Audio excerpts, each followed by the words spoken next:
ଜୟ ଜଗନ୍ନାଥ ସାଙ୍ଗମାନେ ନମସ୍କାର। ଚାଲନ୍ତୁ ଆଜି ଜାଣିବା ବ୍ରାହ୍ମଣ କାହିଁକି ଭିକ୍ଷା ମାଗନ୍ତି।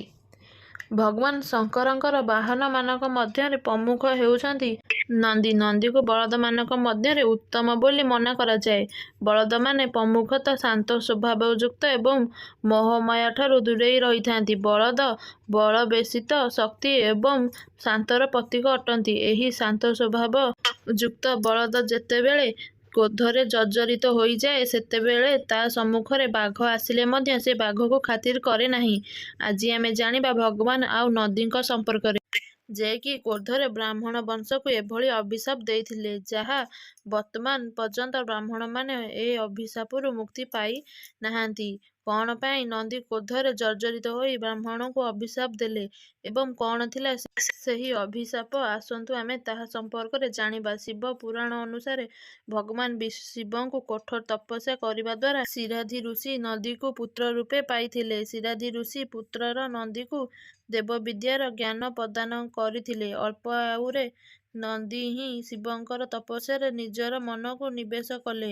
ଅଳ୍ପ ବୟସରେ ଭଗବାନଙ୍କ ପ୍ରତି ନିଷ୍ଠାପର ଭାବନା ଦେଖି ଭଗବାନ ମହାଦେବ ସ୍ୱୟଂ ନନ୍ଦୀଙ୍କ ସମ୍ମୁଖରେ ଉପସ୍ଥିତ ହୋଇ ତାଙ୍କୁ ବରଦାନ ମାଗିବାକୁ କହିଲେ। ଏହା ଶୁଣି ନନ୍ଦୀ, ହେ ଭୋଳାନାଥ, ମୁଁ ଶରଣାବଦ୍ଧ ଆପଣଙ୍କର ଛତ୍ର ଛାୟାରେ ମୁଁ ରହିବାକୁ ଚାହୁଁଛି। ଆପଣ ହିଁ ମୋର ଆରାଧ୍ୟ ଅଟନ୍ତି, ତେଣୁ ମୁଁ ସାରା ଜୀବନ ଆପଣଙ୍କ ସାନ୍ନିଧ୍ୟରେ ରହିବାକୁ ଚାହୁଁଛି। ସ୍ୱୟଂ ପ୍ରତି ଛୋଟ ବାଳକର ନିଜର ସମର୍ପଣ ଭାବନା ଦେଖି ଭୋଳାନାଥ ବହୁତ ଖୁସି ହୋଇଗଲେ ଏବଂ ନନ୍ଦୀକୁ ଆଲିଙ୍ଗନ କରି ଏକ ବଳଦର ତ୍ୱଚା ପ୍ରଦାନ କଲେ। ନନ୍ଦୀକୁ ନିଜର ବାହନ ରୂପେ ସେ ସ୍ୱୀକାର କଲେ। ନନ୍ଦୀ ଭଗବାନ ଶିବଙ୍କର ବାହନ ସହିତ ପ୍ରିୟ ସଖା ବୋଲି ମଧ୍ୟ କୁହାଯାଏ। ତେବେ ନନ୍ଦୀ କାହିଁକି ବ୍ରାହ୍ମଣ ବଂଶକୁ ଅଭିଶାପ ଦେଇଥିଲେ? ଶିବ ପୁରାଣ ଅନୁସାରେ ଏକଦା ବ୍ରାହ୍ମଣମାନଙ୍କ ଦ୍ୱାରା ଏକ ଯଜ୍ଞର ଆୟୋଜନ କରାଯାଇଥିଲା, ଯେଉଁଥିରେ ଭଗବାନ ବ୍ରହ୍ମାଙ୍କ ସମେତ ଭଗବାନ ବିଷ୍ଣୁ ଓ ଭଗବାନ ଶିବଙ୍କୁ ମଧ୍ୟ ଉପସ୍ଥିତ ହେବା ଲାଗି ନିମନ୍ତ୍ରଣ ଦିଆଯାଇଥିଲା। ସମସ୍ତ ଦେବତାଗଣ ଆହୁତିରେ ନୀନ ଥିଲେ। ସେତେବେଳେ ଭଗବାନ ଶିବଙ୍କର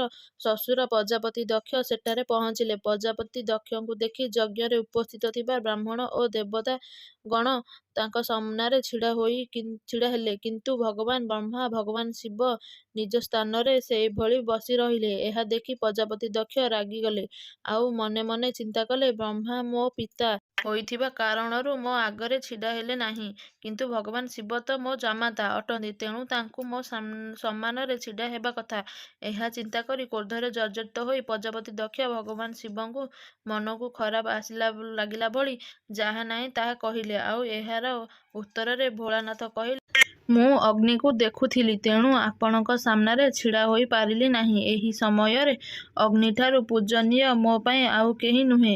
ନିଜ ଜ୍ୱାଇଁଙ୍କ ମୁହଁରୁ ଏପରି କଥା ଶୁଣି ପ୍ରଜାପତି ଦକ୍ଷ ଆହୁରି କ୍ରୋଧାନ୍ୱିତ ହୋଇ ଦୁଇ ହାତରେ ଜଳ ନେଇ ଭଗବାନ ଶିବଙ୍କୁ ଅଭିଶାପ ଦେଇ କହିଲେ, ଆଜିଠାରୁ ଶିବ କୌଣସି ଯଜ୍ଞର ଭାଗୀଦାର ହେବେ ନାହିଁ। ମୁଁ ତୁମକୁ ଏହି ମୁହୂର୍ତ୍ତରେ ଏ ଯଜ୍ଞରୁ ନିଷ୍କାସିତ କରୁଛି। ଏହା ଶୁଣି ଭଗବାନ ଶିବ ମୌନ ତ ରହିଲେ, କିନ୍ତୁ ତାଙ୍କର ସଖା ନନ୍ଦୀଙ୍କ ମନରେ କ୍ରୋଧ ସୃଷ୍ଟି ହେଲା। ତେଣୁ ସେ କ୍ରୋଧରେ ଅଭିଶାପ ଦେଇ କହିଲେ, ପ୍ରଜାପତି ଦକ୍ଷ ଭୋଳାନାଥଙ୍କୁ ଏକ ସାଧାରଣ ମନୁଷ୍ୟ ମନେ କରି ଅଭିଶାପ ଦେଲେ, ତେଣୁ ମୁଁ ପ୍ରଜାପତି ଦକ୍ଷଙ୍କର ଏହି ଅଭିଶାପକୁ ମୌନ ହୋଇଥିବା ଶୁଣୁଥିବା ସମସ୍ତ ବ୍ରାହ୍ମଣଙ୍କୁ ଅଭିଶାପ ଦେଉଛି। ସମସ୍ତ ବ୍ରାହ୍ମଣ ଜ୍ଞାନହୀନ ହୋଇଯିବେ ଏବଂ ନିଜର କ୍ରୋଧକୁ ମେଣ୍ଟାଇବା ପାଇଁ ଘର ଘର ବୁଲି ଭିକ୍ଷାବୃତ୍ତି କରିବେ। ତେଣୁ କୁହାଯାଏ, ନନ୍ଦୀଙ୍କର ଏହି ଅଭିଶାପ ଯୋଗୁଁ ବ୍ରାହ୍ମଣମାନେ ଘର ଘର ବୁଲି ଭିକ୍ଷା ମାଗିଥାନ୍ତି। ଏହି ଷ୍ଟୋରିଟି ଆପଣଙ୍କୁ ଯଦି ଭଲ ଲାଗିଥାଏ, ପ୍ଲିଜ୍ ଏବେ ହିଁ ସାଇ ଓଡ଼ିଆ ଷ୍ଟୋରିକୁ ଏବେ ହିଁ ସବସ୍କ୍ରାଇବ୍ କରନ୍ତୁ। ଜୟ ଜଗନ୍ନାଥ। କମେଣ୍ଟ କରନ୍ତୁ, ଜୟ ଶିବ ଶଙ୍କର।